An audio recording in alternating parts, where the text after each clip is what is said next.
If you could run a controlled experiment on beauty, it might look like this.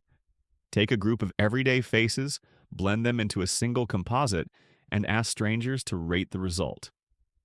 Again and again, that averaged face is judged as more attractive than most of the individuals that created it. That is not just a party trick of computer graphics.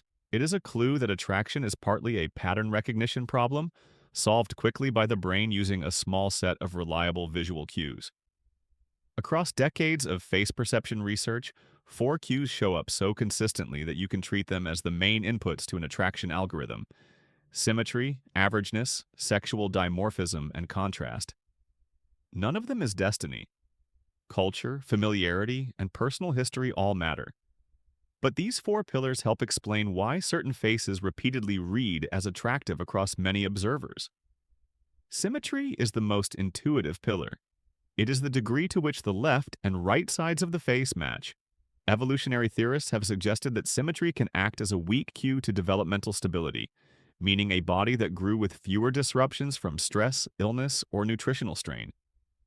Researchers test this by taking the same face and manipulating symmetry while holding identity constant.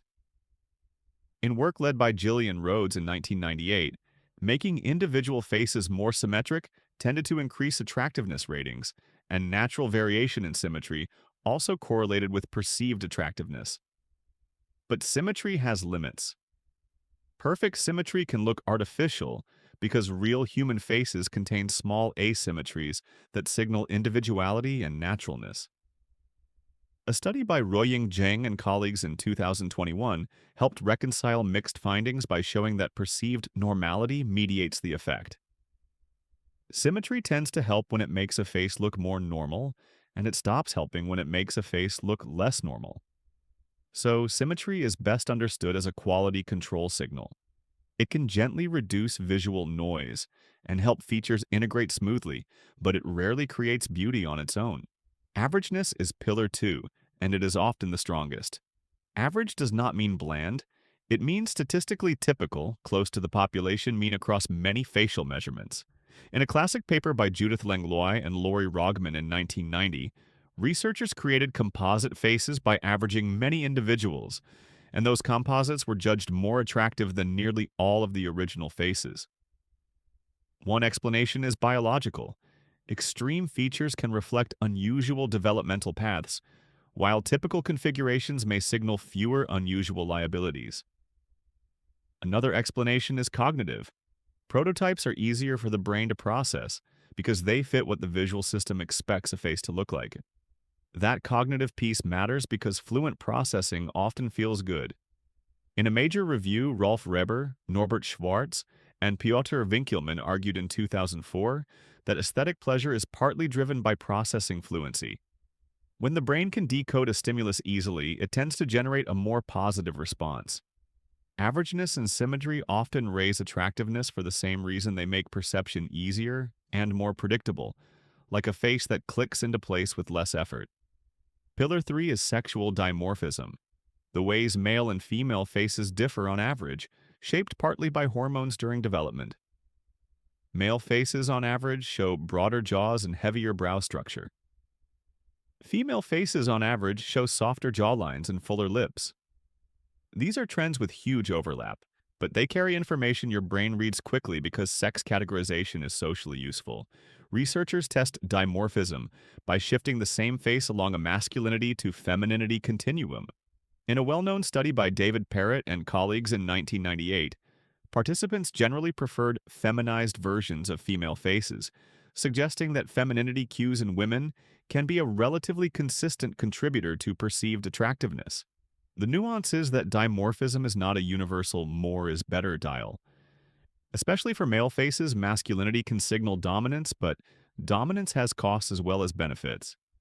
Depending on what an observer values in a given context, a more masculine face may look more formidable and less approachable, or attractive and less trustworthy. Cross-cultural work reinforces that preferences are not identical everywhere. In 2014, Isabel Scott and colleagues reported that patterns of preference for sexually dimorphic faces differed across populations, including small-scale societies, supporting the idea that social environment and learning can shape how strongly people prefer exaggerated dimorphism. Some popular claims about dimorphism have also been tested more rigorously and found to be less reliable than people assume. A large longitudinal study by Amanda Jones and colleagues, published in Psychological Science in 2018, reported no compelling evidence that women's preferences for masculine faces tracked measured hormone changes across the cycle. The takeaway is not that biology does nothing, but that attraction is usually the result of multiple small influences, filtered through learning, goals, and local social meaning. The fourth pillar is contrast, and this one is pure perception science. Facial contrast is the difference in brightness and color between features like the eyes, eyebrows, and lips, and the surrounding skin. Your visual system relies on these edges to locate features and read expressions fast. In 2009, Richard Russell reported a consistent sex difference in facial contrast. Female faces, on average, show higher luminance contrast around key features than male faces. He also showed that changing contrast can shift gender perception in an androgynous face. Higher contrast pushes it toward a more feminine read, and lower contrast pushes it toward a more masculine read. Cosmetics in this framework are targeted contrast tools, and Russell found they reliably increase facial contrast. Contrast also connects attractiveness to perceived age. In 2017, Delphine Porcheron and colleagues showed that several aspects of facial contrast tend to decrease with age across women from different ethnic backgrounds, and that observers from different cultures use contrast as a cue when judging age. When researchers increased the age-related contrast cues in an image, faces were judged as younger. When they reduced them, faces were judged as older. This helps explain why techniques that define brows, lashes, and lip edges can subtly shift a face toward cues associated with youthfulness. A paper by Russell and colleagues in the mid-2010s makes a similar point. Cosmetics can increase attractiveness by manipulating contrast patterns that are tied to sex-typical appearance and age-related change. The reason these pillars feel so powerful is that they interact. Averageness sets a stable template. Symmetry often helps when it supports that template and increases perceived normality. Dimorphism adds directional cues about sex-typical traits, but the preferred direction depends on goals, culture, and the social meaning of dominance versus warmth. Contrast guides attention to the most informative regions of the face and strengthens cues tied to femininity and youthfulness. The pillars are not a checklist. They are shortcuts the visual system uses to reduce uncertainty and make rapid social predictions. There is also a feedback loop that turns perception into consequence. When people broadly agree on who looks attractive, attractive individuals are often treated more favorably, assumed to have better traits, and given more chances to display confidence and status. Over time, perception shapes experience, and experience shapes presentation, which then shapes perception again. That is one reason beauty can feel both personal and systemic at the same time. So the next time a face looks striking, translate the feeling into a hypothesis. Is it highly prototypical and easy to process? Is it symmetric in a way that reads as naturally normal rather than artificial? Is it strongly sex-typical in shape cues or balanced in a way that fits the observer's context? Is it high contrast in the right places, pulling attention toward the eyes and mouth?